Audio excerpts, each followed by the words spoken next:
What is going on, everybody? Welcome back here to the channel. I'm Sean Davis. Make sure you guys hit that post notification bell, subscribe here to the channel. You guys have been absolutely killing it over the past, 24 to 48 hours as we've tried to break down this news. The last couple of videos have been amazing. You guys have shown ridiculous levels of support, and I can't do it without you guys. So hit that thumbs up button as hard as you possibly can. Let's see if we can hit 200 likes on the video.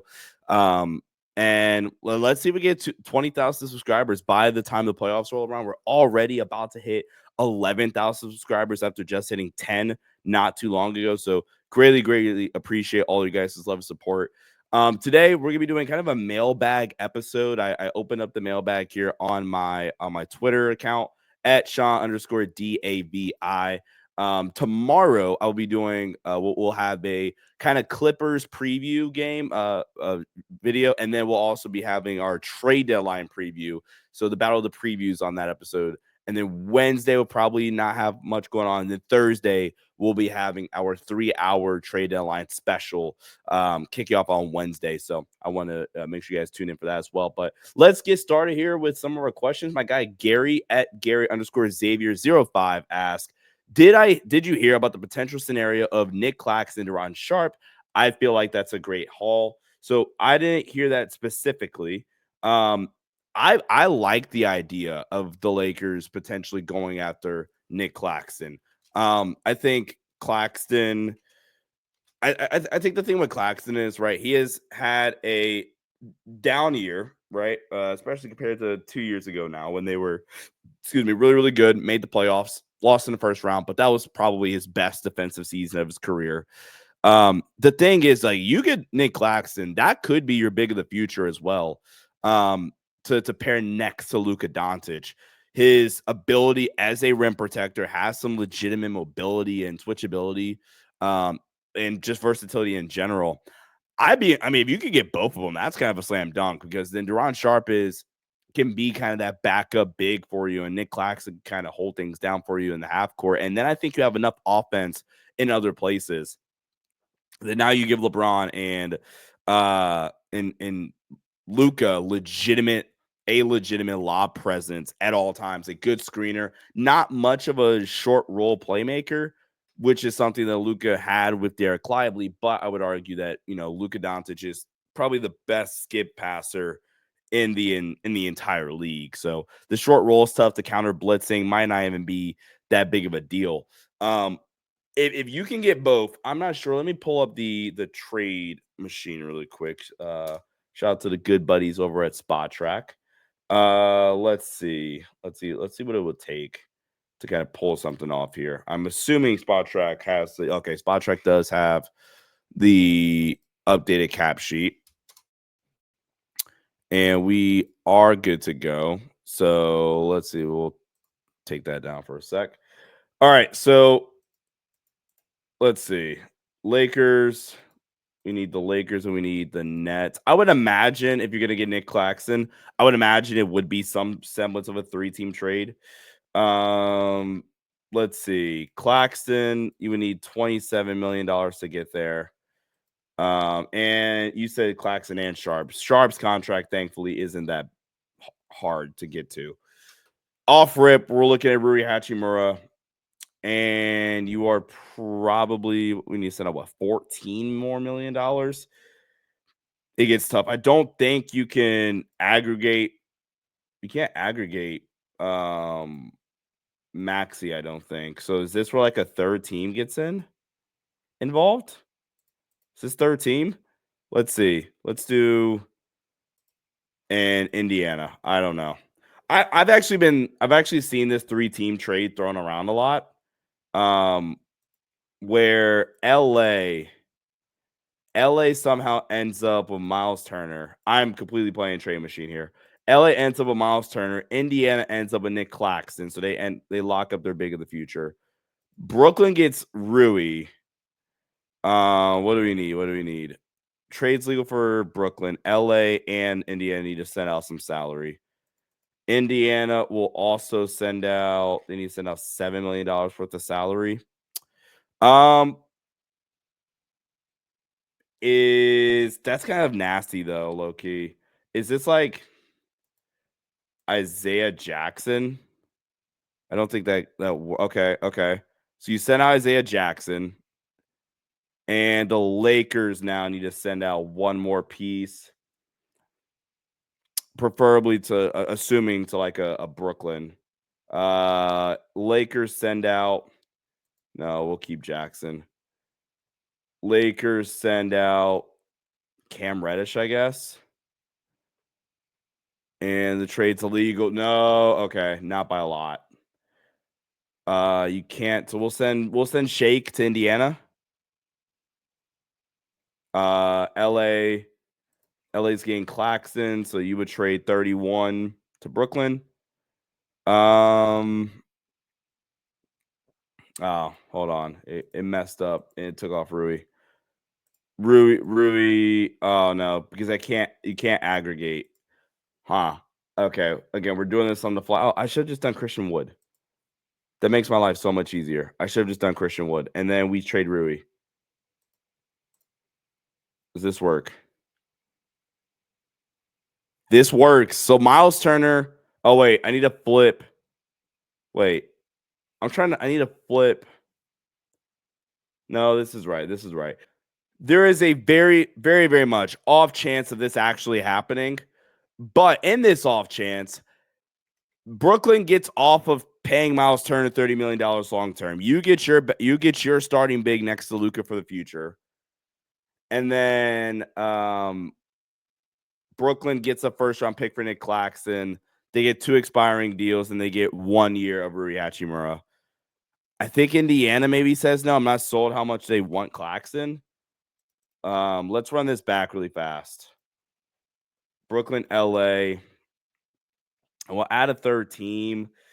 We'll add like a Wizards, maybe. I don't know. We'll see how this works. We're trying to get Claxton, LA.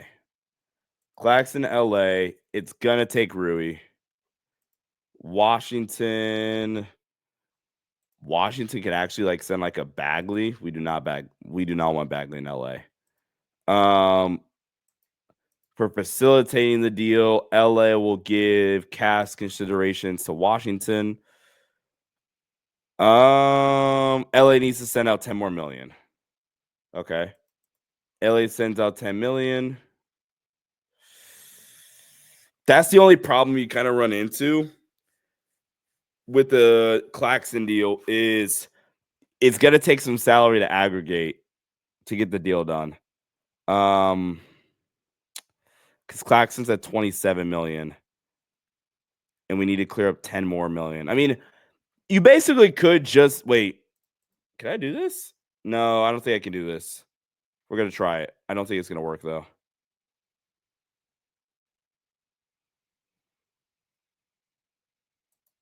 Yeah, I didn't think so.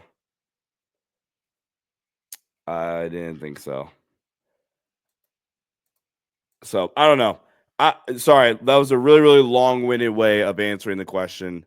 The original question, which was what I want to get both Claxton and Duron Sharp. The answer is a heck yes. But not sure if you're able to. So Gary, appreciate the question. Tyler and Realtor, what center do I think the Lakers ultimately end up with? I think Rob Williams is the guy that just makes the most sense. I think that's the most likely.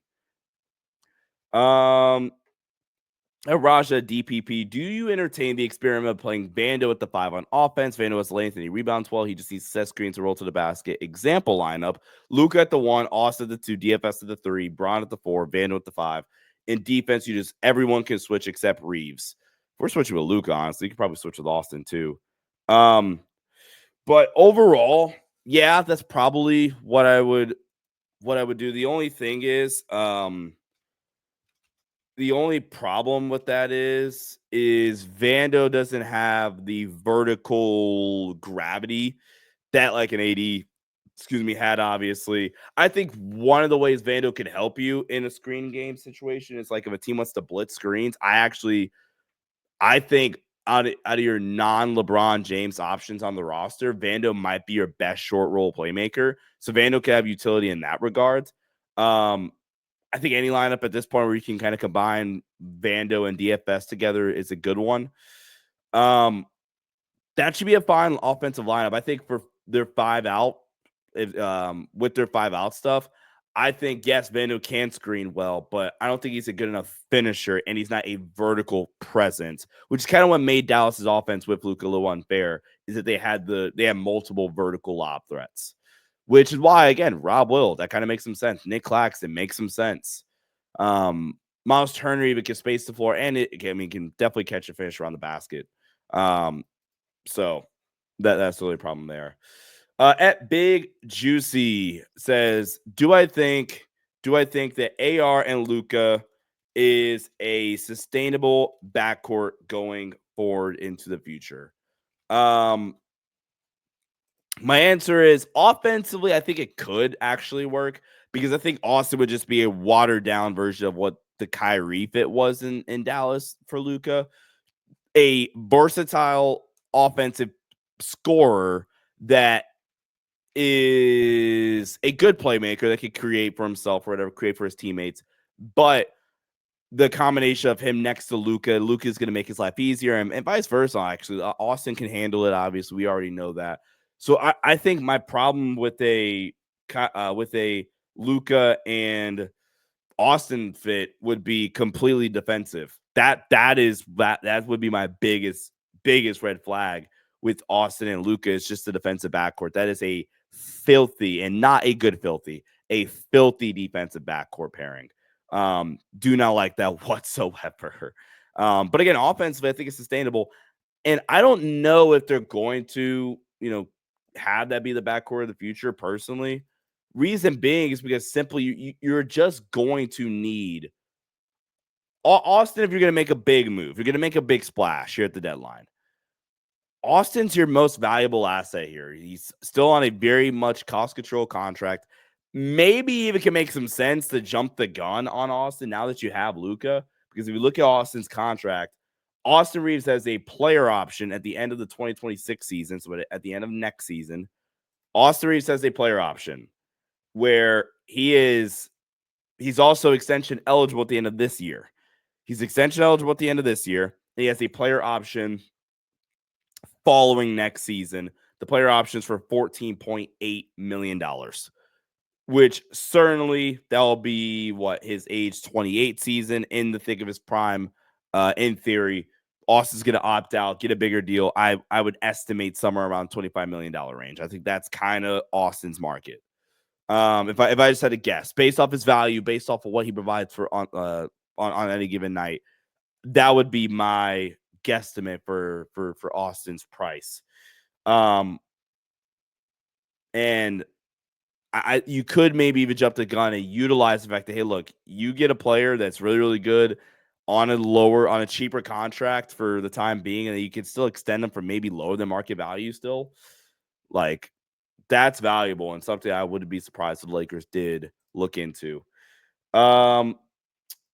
Speaking of which, what can the Lakers get just from R3MI? What can the Lakers get with the package of Reaves, Rui, and the 2031 first? Just not sure if they need Reaves anymore, unfortunately.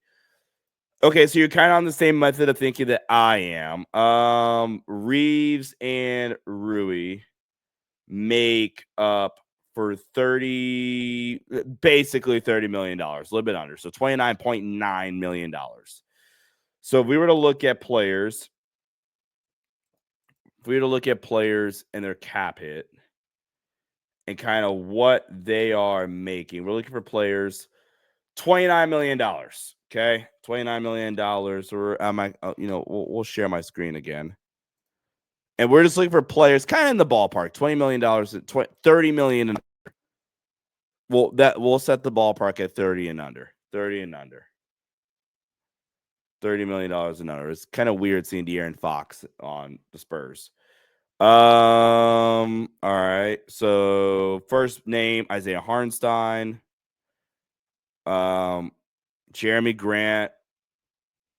Nick Claxton. That's kind of nasty trading both AR and Rui for Nick Claxton straight up. Just saying. But technically, if you really wanted to, you could get there pretty easily. Jonathan Isaac's making $25 million. Sheesh. Now we're at the point with these lower numbers as we get closer to the 20s that we're looking to just kind of add those two guys together in hopes of getting multiple players. Lonzo's at 21, but I'm not trading those guys straight up for Lonzo. Myles Turner. Bojan's still making $19 million. Good Lord. I mean, all right, we're at Rui territory. None of these guys I'm like in love with.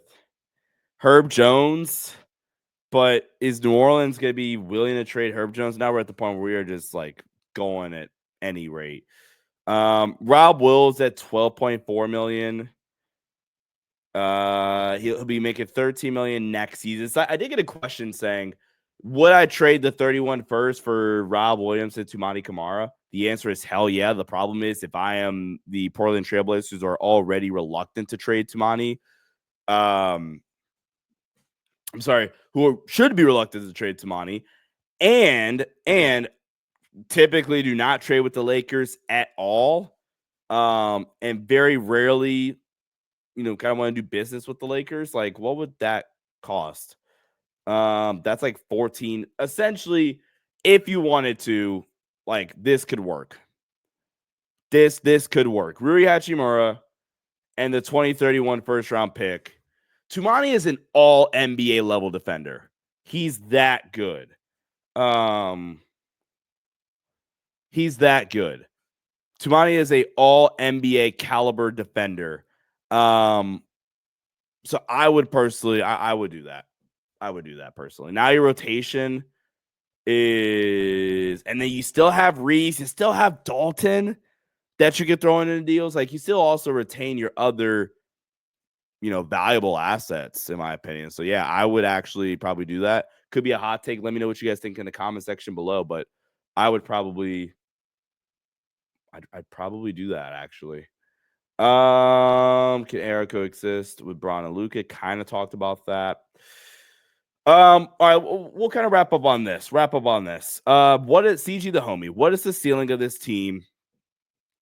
What is the ceiling of this team with Luka at the helm for the next 5 years? And what co-star would you go after to put alongside him once LeBron leaves? The ceiling of this team of Luka as the best player for the next 5 years is multiple championships. I will go that far. That is the ceiling. Best case scenario is you roll off multiple championships with Luka Doncic. That is actually the ceiling. And I'm not saying that will happen. I'm pretty confident to say that they will win a title with Luka Doncic, I feel. The co-star to put next to him, I would say, is a wing or a big. Still, ironically, Anthony Davis would have been that guy. As like the perfect co-star. So a guy of that caliber or that kind of archetype where I'm a defensive monster that can also just average 20 plus points a game and be a lob threat for Luka, or a wing that is a two-way wing. Ignore the player itself, but kind of the archetype in terms of two-way wing, good defender, advantage creator offensively that can play off of Luka. The first thing that came to my mind is like a Jalen Brown type. Like, again, ignore the actual name, but that is another like kind of build that I think at the very least is kind of interesting. If we look at, because if you look at the Lakers cap sheet right now, look at the Lakers cap sheet and how it kind of looks out right now. Let's say LeBron plays out next season, right? And, we're going to share my screen one more time. Let's say LeBron rides out next season. He rides next season into this, and next year's his last year. He announces the retirement tour, whatever. Okay. Luka Doncic has a player option 2026. So 2024, 25, 25, 26. Then he has a player option. Look at how much money you have opened up potentially for that summer. Bron's gone, assuming he's gone here. Luka has a player option. Rui's gone off the books. DFS is gone off the books unless you extend him. They could extend him this summer. Austin has a player option. I don't know if Austin even makes it to this point. If he does, I mean, I don't think Austin makes it to the player option, whether he's traded or he stays. I think they lock him up one way or another. Maxi's expired. Gabe's expired. Dalton's on 2 more years of really, really good money if you still have them. And then you have all these other guys that are basically gone. And then Jared Vanderbilt's on a $12 million basically expiring contract. Now, if we go look at the free agents, so this would be this upcoming season, this upcoming off season. Let's look at the end of next summer. Luka, obviously, because he has the player option for $49 million. Let's see. Kristaps, Hartenstein, Jaren Jackson Jr. Actually, at the rate that Jaren Jackson Jr. is going and the way he's playing, if Jaren Jackson Jr. for whatever reason did not extend, if for whatever reason, I think he's extension eligible this summer. I would imagine Memphis just locks him up. Yeah, he's extension eligible this summer. If Memphis doesn't pay the man this summer, that actually would be a really, really good second option. That would be a really good co-star next. That would be a really, really good co-star next to Luka, actually. The rest of this free agency class is kind of mediocre. Paulo be restricted. Brandon, yeah. Rest of this class are all young and going to be a second contract, you would imagine. I mean, the good ones anyway, the guys that we would want. Benedict, nope, that's not even Benedict Mathurin. Again, restricted free agent, Benedict Mathurin. Hold on, let's see. Unrestricted free agency. Yeah, these names are not great. Jaren Jackson Jr. would be the one. Jaren Jackson Jr. would be the first guy that kind of pops out here. Yeah, Jaren Jackson Jr. So that's going to be my answer for the time being. Jaren Jackson Jr. would be my second star to pair next to Luka Doncic. I think what he provides for you defensively, obviously, is something that is incredible. And then he's turned into a really, really good offensive player this season as well. But yeah, much appreciate the support. Much appreciate all the questions we got on the mailbag. I will say this really, really fast before we head out of here. I've kind of started back up my personal channel Sports Headline Show. I'm dropping a tier maker ranking the top 60 point guards in the entire league. I talked about that for over an hour. Had a blast breaking that one down. I really, really hope you guys do enjoy that. I do check that out. The Sports Headline Show. I will include the link to that channel in the comment section below. I'll pin in the comments that I'll put in the description as well. Please do me a favor, check that out. If you haven't already, hit the like button on this video. It does great things for the algorithm. Really, really appreciate all the support once again, guys. Follow me on X at Sean_DAVI, and I'll catch you guys in the next one. Stay safe. Go Lake Show. Peace out.